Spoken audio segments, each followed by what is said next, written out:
बचपन से ना मतलब हमें बस एक ही बात का रट्टा मरवाया गया है कि भाई अच्छे नंबर लाओ, एक सेफ सी जॉब पकड़ो और अपने पैसे बस बैंक में जोड़ते रहो। हाँ, वही पुरानी भेड़ चाल। और लोग उम्र भर यही करते रह जाते हैं। बिल्कुल। पर आज हम जिस इंसान की फाइनेंशियल फिलॉसफी को इस चर्चा में डिकोड करने वाले हैं, वो सीधे तौर पे कहता है कि ये जो ट्रेडिशनल सोच है, ये दुनिया की सबसे बड़ी बेवकूफ़ी है। मैं बात कर रहा हूँ मशहूर लेखक रॉबर्ट कियोसाकी की। जिनकी किताब रिच डैड पुअर डैड ने तो पर्सनल फाइनेंस की दुनिया में एक अलग ही आग लगाई हुई है। मतलब हर नए निवेशक के हाथ में वो किताब दिखी जाती है। सही कहा। पर बड़ा सवाल ये है कि क्या उनकी हर बात सच में प्रैक्टिकल है या उसमें कुछ रेड फ्लैग्स भी हैं? आज के इस डीप डाइव के लिए हमने काफी सारी चीजों को एक जगह जमा किया है। मेरे पास यहाँ कियोसाकी की रियल एस्टेट इन्वेस्टमेंट स्ट्रैटेजीज के डॉक्यूमेंट्स हैं और 2026 के मार्केट क्रैश पर उनकी वो जो चौंका देने वाली भविष्यवाणियां हैं, उनकी न्यूज रिपोर्ट्स हैं। हाँ, और साथ में उनकी असली जिंदगी की विकिपीडिया बायोग्राफी के फैक्ट्स भी हैं। और इसके अलावा हाई स्कूल के बच्चों को फाइनेंशियल लिटरेसी सिखाने वाले बोर्ड गेम्स पर एक बेहद दिलचस्प एकेडमिक पेपर भी हमने देखा है। और हम एक दूसरा पहलू भी देखेंगे। पर्सनल फाइनेंस एक्सपर्ट रमित सेठी का एक आलोचनात्मक लेख है जो इस पूरी फिलॉसफी का एक थोड़ा कड़वा सच सामने रखता है। तो हमारा मकसद आज बहुत क्लियर है। इन फाइनेंशियल गुरुज की दी गई सलाहों को परखना, इन्फॉर्मेशन ओवरलोड के इस दलदल से बाहर निकलना और ये समझना कि असलियत में क्या काम का है और कहाँ खतरे की घंटी बज रही है। बिल्कुल, ये क्लियर होना बहुत जरूरी है एक आम इंसान के लिए। चलिए इसको थोड़ा खोल कर समझते हैं। सबसे पहले ये जो रैट रेस का मुद्दा है, ये आखिर इतना बड़ा क्यों बन गया है? देखिए, रैट रेस का जो बेसिक कॉन्सेप्ट है ना, वो लगभग हर कोई जानता है। ये 1930 से लोग इस थका देने वाली रूटीन के बारे में बात कर रहे हैं, जहां आमदनी आती है, बिल्स भरने में चली जाती है और इंसान वही का वहीं रह जाता है। उसके पास अपने शौक या बचत के लिए समय और पैसा होता ही नहीं है। और कियोसाकी का इसको देखने का नजरिया पूरी तरह से अलग और थोड़ा डिसरप्टिव है ना? हाँ, उनका सबसे बड़ा और कंट्रोवर्शियल स्टेटमेंट ये है कि सेवर्स आर लूजर्स, यानी जो लोग सिर्फ बचत करते हैं वो हमेशा नुकसान में रहते हैं। अब सुनने में तो ये बात किसी को भी बहुत अजीब लगेगी। मतलब बचपन से सिखाया गया है कि पैसे बचाओ और यहाँ कहा जा रहा है कि बचत करने वाला हार रहा है। इसके पीछे का लॉजिक क्या चल रहा है? लॉजिक पूरी तरह से मैथ पर आधारित है। उनका तर्क ये है कि इन्फ्लेशन यानी महंगाई एक ऐसी खामोश बीमारी है जो वक्त के साथ बचाए हुए पैसे की परचेजिंग पावर को, मतलब उसकी खरीदने की क्षमता को खा जाती है। सही बात है। अगर किसी ने बैंक में पैसे रखे हैं और वहां से 4 या 5% इंटरेस्ट मिल रहा है, पर महंगाई 6 या 7% से बढ़ रही है, तो टेक्निकली वो हर साल गरीब ही हो रहा है। एग्जैक्टली। तो उनके हिसाब से असली आज़ादी तब मिलती है जब पैसे से काम करवाया जाए। उनका जोर एसेट्स बनाने पर है, ऐसी चीजें जो जेब में लगातार कैश फ्लो लाएं, चाहे इंसान सो ही क्यों ना रहा हो। और यहाँ सबसे बड़ा झटका लोगों को तब लगता है जब वो कहते हैं कि अपना खुद का घर जिसमें लोग रहते हैं वो एक लायबिलिटी है, बोझ है। ये स्टेटमेंट तो हमेशा से एक बहुत बड़ा डिबेट का मुद्दा रहा है, पर उनका पॉइंट थोड़ा क्लियर है कि अगर एक घर लगातार जेब से ईएमआई, मेंटेनेंस और प्रॉपर्टी टैक्स के रूप में पैसे निकाल रहा है और कोई इनकम लाकर नहीं दे रहा, तो वो एसेट कैसे हुआ? सही कहा। और ये सच में एक बहुत बड़ा माइंडसेट शिफ्ट है। और मुझे ये देखकर और भी हैरानी हुई कि अब इस माइंडसेट शिफ्ट को सिखाने के लिए सिर्फ किताबों का ही नहीं बल्कि गेमिफिकेशन का सहारा लिया जा रहा है। वो एकेडमिक पेपर, हमारे सोर्सेज में उस पेपर का जिक्र है जहां हाई स्कूल के बच्चों पर एक एक्सपेरिमेंट किया गया था। उन्हें वेल्थ क्रिएशन और कियोसाकी का अपना board game cash flow classic खिलाया गया। और वो एकेडमिक पेपर इसलिए ज़रूरी है क्योंकि वो बताता है कि रियल वर्ल्ड फाइनेंस असल में सिखाया कैसे जाना चाहिए। देखिए, ट्रेडिशनल स्कूल में बच्चे कंपाउंड इंटरेस्ट का मैथ्स तो सॉल्व कर लेते हैं, पर जब बात प्रैक्टिकल लाइफ की आती है ना, तो वहाँ उनका मैथ फेल हो जाता है। तो इस गेम में ऐसा क्या अलग सिखाया जा रहा है? गेम के मैकेनिक्स क्या हैं? गेमिफिकेशन का असर बहुत गहरा होता है। इन बोर्ड गेम्स में बच्चे एक सेफ वर्चुअल एनवायरनमेंट में ट्रायल और एरर के जरिए सीखते हैं। मान लीजिए गेम चल रहा है और एक स्टूडेंट पासा फेंकता है। उसका टोकन एक ऐसे स्क्वायर पर लैंड करता है जहां लिखा है डाउनसाइज्ड, यानी उसकी नौकरी चली गई। ओह, अचानक से इनकम बंद। हाँ, अचानक से रेगुलर इनकम जीरो हो जाती है, पर उसके खर्चे जो लाइबिलिटीज हैं वो अभी भी वही हैं। उसका कैश फ्लो नेगेटिव हो जाता है। एक टेक्स्ट बुक पढ़ते वक्त शायद किसी को इसका एहसास ना हो, पर गेम में जब पैसा सच में खत्म होने लगता है तो वो बच्चा पैनिक करता है। वहां उस बच्चे को समझ आता होगा कि सिर्फ एक सैलरी पर डिपेंड रहना कितना खतरनाक हो सकता है। ये गेम्स अनएक्सपेक्टेड इवेंट्स जैसे बीमारी या किसी एसेट डिजास्टर का सामना करना सिखाते हैं। बिल्कुल। और सबसे बड़ा लेसन ये निकल कर आता है कि फाइनेंशियल सक्सेस सिर्फ किस्मत का खेल नहीं है। किस्मत एक खराब डाइस रोल दे सकती है, पर अगर स्ट्रैटेजी अच्छी है, पैसिव इनकम वाले एसेट्स है, तो इंसान गेम में बना रहता है। अच्छा, अगर इस बोर्ड गेम में डिजास्टर और अनएक्सपेक्टेड इवेंट सिखाए जा रहे हैं, तो आइए अब थोड़ा रियलिटी की तरफ चलते हैं। क्योंकि 2026 को लेकर कियोसाकी की जो भविष्यवाणी है वो किसी रियल लाइफ डिजास्टर से कम नहीं लग रही। हाँ, उन्होंने सीधे तौर पर 2026 को जीवन का सबसे बड़ा फाइनेंशियल अपॉर्चुनिटी और साथ ही सबसे बड़ा खतरा बताया है। उनका कहना है कि दुनिया अमीर नहीं हो रही, बल्कि पुराने पैसे के नियम अब पूरी तरह टूट चुके हैं। इस प्रेडिक्शन के पीछे का आकलन क्या कहता है?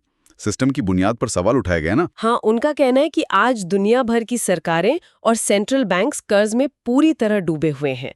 जब उनके पास पैसे खत्म हो जाते हैं तो वो बस नए नोट छापना शुरू कर देते हैं। इस प्रोसेस को वो फेक मनी इकोनॉमी कहते हैं। तो जब मार्केट में ज्यादा नोट आते हैं तो करेंसी की वैल्यू गिर जाती है। हाँ, और उनका आकलन ये है कि 2026 में एक बहुत बड़ा वेल्थ ट्रांसफर होने वाला है। सही पकड़ा आपने। ये वेल्थ उन लोगों से छीन जाएगी जो सिर्फ कैश बैंक में रखकर इस पुराने सिस्टम पर भरोसा कर रहे हैं, और उन लोगों के पास जाएगी जो समझते हैं कि आने वाले वक्त में असली वैल्यू कहाँ होगी। और इस वेल्थ ट्रांसफर का हिस्सा बनने के लिए उन्होंने जो स्पेसिफिक टारगेट सेट किए हैं वो न्यूज रिपोर्ट्स के मुताबिक बहुत ही ज्यादा आक्रामक हैं। उन्होंने बिटकॉइन का टारगेट $2,50,000 रखा है, गोल्ड का $27,000, सिल्वर का $100 और इथीरियम का $7,000। ये नंबर्स सुनने में ही मैसिव लगते हैं, पर इन एसेट्स में एक चीज कॉमन है। ये सभी रियल एसेट्स या डिसेंट्रलाइज्ड एसेट्स माने जाते हैं। हाँ, क्योंकि सोने और चांदी की सप्लाई नेचर कंट्रोल करती है, सरकारें नहीं, और बिटकॉइन की सप्लाई कोड कंट्रोल करता है। इन सबको आसानी से प्रिंट करके इनकी वैल्यू गिराई नहीं जा सकती। बिल्कुल। और जब रियल एसेट्स की बात हो रही हो तो हम उनकी कोर स्ट्रैटेजी यानी रियल एस्टेट को कैसे भूल सकते हैं। हमारे पास रियल एस्टेट वेल्थ स्ट्रैटेजीज पर जो डॉक्यूमेंट है वो आज की चर्चा का सबसे अहम हिस्सा है। ये डॉक्यूमेंट समझाता है कि रियल एस्टेट मार्केट हमेशा एक साइकिल में चलता है, और उस साइकिल के 4 फेज होते हैं जिनकी समझ होना एक इन्वेस्टर के लिए बहुत जरूरी है, वरना वो अपना पैसा डुबा देगा। तो पहला फेज होता है रिकवरी। ये दिखता कैसा है? एक आम इंसान इसे कैसे पहचाने? रिकवरी फेज वो वक्त होता है जब मार्केट बिल्कुल ठंडा पड़ा होता है, नया कंस्ट्रक्शन लगभग बंद हो चुका होता है और पिछले क्रैश की वजह से मार्केट में जो खाली प्रॉपर्टीज थी वो धीरे धीरे भरना शुरू होती हैं। तो एक आम इंसान को तो लगेगा कि मार्केट डेड है, यहाँ पैसा लगाना बेवकूफ़ी है। हाँ, पर एक एजुकेटेड इन्वेस्टर के लिए ये कैश फ्लो प्रॉपर्टी खरीदने का सबसे बड़ा और सही वक्त होता है, क्योंकि प्रॉपर्टीज अपने सबसे सस्ते दाम पर मिल रही होती हैं। समझ गया। तो जब बाकी लोग डर रहे होते हैं तब वहां एंट्री लेनी है। उसके बाद आता है दूसरा फेज, एक्सपेंशन। मेरे ख्याल से ये वो फेज है जहां हर कोई बस उत्साह में होता है। बिल्कुल, नए अपार्टमेंट्स बन रहे होते हैं, न्यूज़ में रियल एस्टेट बूम की बातें चल रही होती हैं।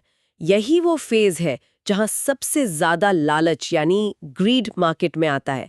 प्राइसेस लगातार बढ़ने लगते हैं और लोग इस डर से प्रॉपर्टी खरीदने लगते हैं कि कहीं वो पीछे ना छूट जाएं, वही फोमो वाला फैक्टर। पर कियोसाकी की स्ट्रैटेजी कहती है कि इस पीक पर नए इन्वेस्टर्स आते हैं, जबकि एक पुराना और समझदार इन्वेस्टर इस वक्त अपना प्रॉफिट बुक करके प्रॉपर्टी बेच रहा होता है। सही बात है, वो उस महंगे मार्केट में खरीदारी बिल्कुल नहीं करता। बड़ा इंटरेस्टिंग है, जब हर कोई लालच में आके खरीद रहा होता है, समझदार इन्वेस्टर अपना बैग पैक करके निकल रहा होता है। उसके बाद हिट करता है तीसरा फेज, डाउनटर्न। पीक के बाद आने वाली ये स्थिति काफी स्टैग्नेटेड होती है ना? हाँ, डिमांड अचानक से कम होने लगती है। जो प्रॉपर्टीज हफ्तों में बिक जाती थी वो अब महीनों तक खाली पड़ी रहती हैं। तो क्या इस पॉइंट पर वापस खरीदना शुरू करना चाहिए? नहीं, डाउनटर्न में खरीदना चलती ट्रेन के आगे आने जैसा है। यहाँ प्राइसेस थोड़े गिरते जरूर हैं, पर बॉटम नहीं आता। इस फेज में एक समझदार इन्वेस्टर का एक ही काम होता है, सिर्फ कैश इकट्ठा करके रखना और अगले सबसे बड़े मौके का इंतजार में रहना। और वो मौका आता है चौथे फेज में, जिसे बॉटम कहते हैं। पर सुनने में आता है कि ये पूरे साइकिल का सबसे मुश्किल वक्त होता है। मुश्किल किस मायने में? इमोशनली या फाइनेंशियली? दरअसल दोनों तरीके से। बॉटम फेज में बैंक्स उन लोगों की प्रॉपर्टीज को जब्त करना शुरू कर देते हैं जो अपनी ईएमआई नहीं भर पाते। इसे फोक्लोजर्स कहते हैं, यानी बैंक नीलामी शुरू कर देते हैं। मीडिया में हर तरफ नेगेटिव न्यूज होती है कि पूरी इकोनॉमी डूब रही है। मार्केट में पूरी तरह से डर का, एक फियर का माहौल बन जाता है। पर सच्चाई ये है कि यही वो वक्त है जहां प्रॉपर्टीज अपनी आधी कीमत पर मिल रही होती हैं। यहाँ अंडरवैल्यूड प्रॉपर्टीज को डिस्काउंट पर खरीदने का असली वक्त होता है। यहाँ सबसे हैरानगी इस बात यह है कि इसकी एक बहुत ही दिलचस्प एनालॉजी दी जाती है। कैसी एनालॉजी? देखिए, आपने गौर किया होगा कि लोग जब सुपरमार्केट में टॉयलेट पेपर या रेशन पर भारी डिस्काउंट देखते हैं तो भाग कर खरीदते हैं और पूरा घर में स्टॉक करके रख लेते हैं। अरे हाँ, वहाँ लालच आगे आ जाता है। ये तो सोचने का एक बिल्कुल अलग ही तरीका है। मतलब जब स्टॉक मार्केट या रियल एस्टेट क्रैश होता है तो वो एक तरह की ब्लैक फ्राइडे सेल जैसी सिचुएशन है। बिल्कुल। सुपरमार्केट की सेल में लोग खुशी से खरीदते हैं, पर जब हाउसिंग मार्केट में वही डिस्काउंट मिलता है तो लोग डर कर भाग जाते हैं। ये साइकोलॉजी का सच में बहुत अजीब खेल है। सेल दोनों जगह है, पर एक जगह दिमाग खुशी से भर जाता है और दूसरी जगह पैनिक से। जो लोग इस साइकोलॉजी को ओवरकम कर लेते हैं, शायद वही बॉटम फेज में असली पैसे बनाते हैं। ये सब सुनने में बहुत लॉजिकल और पावरफुल लगता है, पर अगर ये इतना ही आसान है तो हर कोई इस स्ट्रैटेजी को अपनाकर अमीर क्यों नहीं बन जाता? यहाँ आकर ना मुझे लगता है हर कहानी के दो पहलू होते हैं, और यहाँ एंट्री होती है रमित सेठी की। हाँ, रमित सेठी, जो खुद एक जाने माने पर्सनल फाइनेंस एक्सपर्ट हैं। उन्होंने कियोसाकी की किताब और उनकी फिलॉसफी का जो आलोचनात्मक रिव्यू किया है ना, वो काफी आई ओपनिंग है। ऐसा नहीं है कि वो कियोसाकी को पूरी तरह से गलत मानते हैं, वो भी इस बात को मानते हैं कि रिच डैड पुअर डैड का पहला चैप्टर सच में बेहद शानदार है। ये सोच बदलता है, पहले खुद को पे करने की आदत डालता है और एसेट्स और लायबिलिटीज के फर्क को किसी भी टेक्स्ट बुक से बेहतर समझाता है। पर हमारा काम यहाँ दोनों नजरियों को सामने रखना है। सेठी के रिव्यू के मुताबिक पहले चैप्टर के बाद जो सलाहें दी गई हैं उनमें से कई नए और अनुभवी लोगों के लिए बहुत रिस्की और खतरनाक हो सकती हैं। जैसा कि वो 16% टैक्स लियंस वाला मुद्दा। एक आम इंसान इस टर्म को सुनकर ही कंफ्यूज हो जाएगा। सही बात है।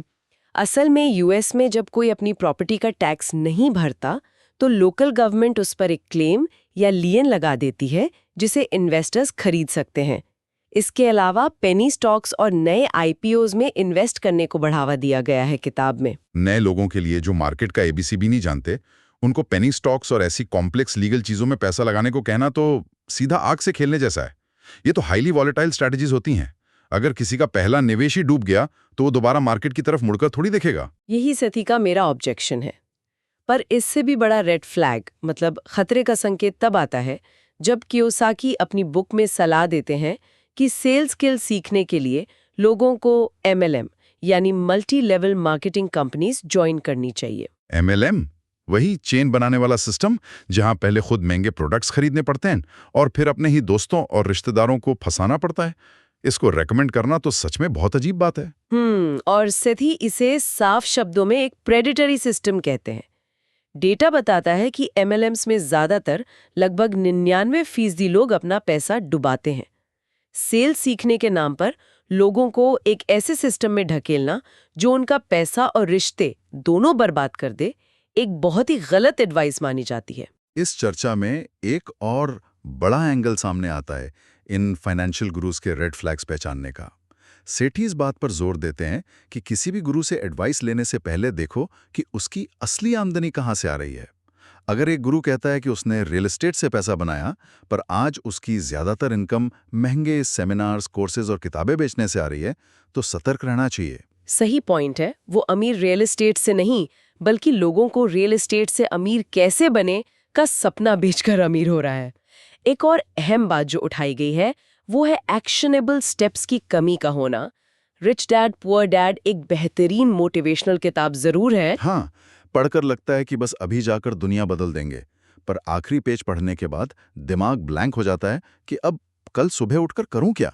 कोई स्टेप बाय स्टेप गाइड नहीं है कि पहला बजट कैसे बनाएं। और साथ ही इन किताबों का जो टोन होता है उस पर भी सवाल उठाया गया है। अक्सर इन फिलॉसफीज में ये मैसेज छुपा होता है कि जो लोग गरीब है या मिडिल क्लास है वो आलसी है या बेवकूफ़ है। ये नज़रिया जनरेशन की गरीबी और सोसाइटी के सिस्टमैटिक बैरियर्स को पूरी तरह से नज़रअंदाज कर देता है। हर कोई जो स्ट्रगल कर रहा है वो आलसी तो नहीं हो सकता ना। सिस्टम ही ऐसा डिजाइन किया गया है जहां से बाहर निकलने के लिए सिर्फ एक बुक पढ़ना काफी नहीं होता। ग्राउंड रियलिटी को पूरी तरह झुठलाया नहीं जा सकता। और जब असलियत के आईने की बात चल ही रही है तो किसी भी फिलॉसफी को फॉलो करने से पहले उस लेखक के खुद के सफर को देखना चाहिए। बिल्कुल। अगर हम कियोसाकी की विकिपीडिया प्रोफाइल देखें तो उनके बिजनेस करियर की एक ऐसी तस्वीर मिलती है जो उनकी किताबों की सक्सेस स्टोरी से काफ़ी अलग है। वो वियतनाम वॉर के दौरान मरीन हेलीकॉप्टर पायलट थे, जिसके लिए उन्हें सम्मान मिलता है। पर सेना से आने के बाद जब उन्होंने शुरुआती बिजनेस किए तो उनका सफ़र आसान नहीं था। उन्होंने वो सर्फर लोगों के लिए वेलक्रो वॉलेट बनाने की कंपनी शुरू की थी जो डूब गई थी, है ना? और फिर हैवी मेटल रॉक बैंड्स की टी शर्ट बनाने का बिजनेस किया, वो भी बंद हो गया। हाँ, दोनों कंपनीज बैंकरप्ट हो गई थीं। चलिए, शुरुआती दिनों में तो हर कोई फेल हो सकता है, लेकिन उनके बारे में तो ये भी फैक्ट्स हैं कि बैंक्रप्सीज और लॉसूट्स का उनका एक लंबा इतिहास रहा है, जो उनके फेमस होने के बाद भी चलता रहा। एक आम इंसान की अगर बैंक्रप्सी हो जाए तो उसका तो क्रेडिट स्कोर ही तबाह हो जाता है। सही बात है। अगर स्पेसिफिक डिटेल्स देखें तो 2012 में उनकी एक कंपनी थी रिच ग्लोबल LLC, जिसने बैंक्रप्सी फाइल की थी। दरअसल उन पर द लर्निंग एनेक्स और उसके संस्थापक का करीब $23.7 मिलियन बकाया था। कियोसाकी ने अपने अर्ली डेज में उनके प्लेटफॉर्म का इस्तेमाल करके अपनी ब्रांड बिल्डिंग की थी। और जब प्रॉफिट शेयर करने का आदेश आया कोर्ट से, तो पैसे देने के बजाय कंपनी को ही बैंकरप्ट घोषित कर दिया। ये तो सिस्टम को पूरी तरह से अपने फायदे के लिए यूज करना हो गया। और इनकी एक पार्टनर ने भी तो इन पर केस किया था। हाँ, 2008 में उनकी फॉर्मर पार्टनर शैरोन लेक्स्टर, जिन्होंने रिच डैड सीरीज की पहली किताबें उनके साथ मिलकर लिखी थीं, उन्होंने कियोसाकी पर लॉसूट किया था। आरोप था कि कंपनी के रिसोर्सेज और एसेट्स को निजी फायदे के लिए डाइवर्ट किया गया। और अगर थोड़ा और पीछे जाए तो 1993 में ऑस्ट्रेलियन टीवी पर एक डॉक्यूमेंट्री आई थी। उस कोर्स के खिलाफ जो वो चलाते थे। हाँ, मनी एंड यू नाम का कोर्स। उस डॉक्यूमेंट्री में लोगों ने आरोप लगाया था कि कोर्स के नाम पर लोगों का इमोशनल अब्यूज किया जाता है। इस कंट्रोवर्सी के बाद उस कोर्स का काफी बुरा हाल हुआ था। अब यहाँ मुद्दा सच में सबसे दिलचस्प हो जाता है। एक चौंका देने वाला फैक्ट, $1 बिलियन का कर्ज। हाल ही में एक इंटरव्यू में उन्होंने कबूल किया कि उन पर $1 बिलियन से ज्यादा का डेट है। एक आम इंसान थोड़े से लोन में नींद खो देता है, और यहाँ इतना बड़ा गुरु खुलेआम कह रहा उसमें $1 बिलियन का उधार है। ये सुनने में सदमे जैसा लगता है, पर इस कर्ज को देखने का उनका एंगल थोड़ा समझना होगा। वो इस $1 बिलियन को गुड डेट मानते हैं। उनका लॉजिक ये है कि ये कर्ज गाड़ियां या कपड़े लेने के लिए नहीं, बल्कि बैंक का पैसा उठाकर कैश फ्लो जनरेट करने वाले एसेट्स जैसे अपार्टमेंट बिल्डिंग्स और सोना चांदी खरीदने के लिए लिया गया है। उनका तो कहना है कि अगर मैं बर्बाद हुआ तो बैंक बर्बाद होगा, ये मेरी प्रॉब्लम नहीं है। ये स्टेटमेंट किसी एक्शन मूवी के डायलॉग जैसा लगता है, पर प्रैक्टिकली सोचिए, क्या एक आम इंसान इस माइंडसेट के साथ चल सकता है? अगर होम लोन का डिफॉल्ट हो जाए तो बैंक घर की नीलामी कर देता है, बैंक खुद बर्बाद नहीं होता है। ये टू बिग टू फेल वाला लॉजिक किसी आम इन्वेस्टर पर थोड़ी अप्लाई होता है। और यहाँ इन सभी बातों को सुनने वालों के लिए जोड़ना जरूरी हो जाता है। इन इन्फॉर्मेशन से सीख क्या मिलती है? एक आम इंसान को किसी भी फाइनेंशियल एडवाइस को अंधा होकर फॉलो नहीं करना चाहिए। माइंडसेट शिफ्ट जरूरी है, पर रियलिटी चेक और फाइनेंशियल एजुकेशन के बिना बड़ा रिस्क लेना तो पूरी तरह जुआ खेलने बराबर है। सही कहा। तो इस सभी स्रोतों का निचोड़ अगर निकालें तो रैट रेस से बाहर निकलना सच में एक बेहतरीन लक्ष्य है। पर इसके लिए किसी गुरु के बताए गए रिस्की शॉर्टकट्स के बजाय अपनी खुद की समझ बनानी होगी और अपनी मैथ्स पर भरोसा करना ज्यादा जरूरी है। बिल्कुल। जो लोग इन बातों को अंधा कॉपी करते हैं वो अक्सर उस बोर्ड गेम वाले बच्चे की तरह अपनी जमा पूंजी गवा बैठते हैं जब कोई रियल लाइफ डिजास्टर आता है। एकदम सही। इस बेहतरीन चर्चा का अंत हम एक नए और सोचने पर मजबूर कर देने वाले सवाल के साथ करते हैं। इन सभी बातों को सुनने के बाद एक बड़ा सवाल उठता है, क्या इन बड़े फाइनेंशियल गुरुज ने अपनी असली दौलत सच में रियल एस्टेट और इन्वेस्टमेंट से बनाई है, या फिर आम लोगों को अमीर बनने का सपना बेचकर? ये एक बहुत बड़ा सवाल है जो हर किसी को खुद से पूछना चाहिए। जब भी कोई आपको रातों रात अमीर बनने का राज बेच रहा हो, तो सोचिए कि उस सौदे में असली मुनाफा कौन कमा रहा है। इसी विचार के साथ इस शानदार चर्चा को हम यहीं समाप्त करते हैं। आगे भी ऐसे ही कॉम्प्लेक्स टॉपिक्स को सिंपल और मजेदार तरीके से समझने के लिए जुड़े रहिए। शुक्रिया।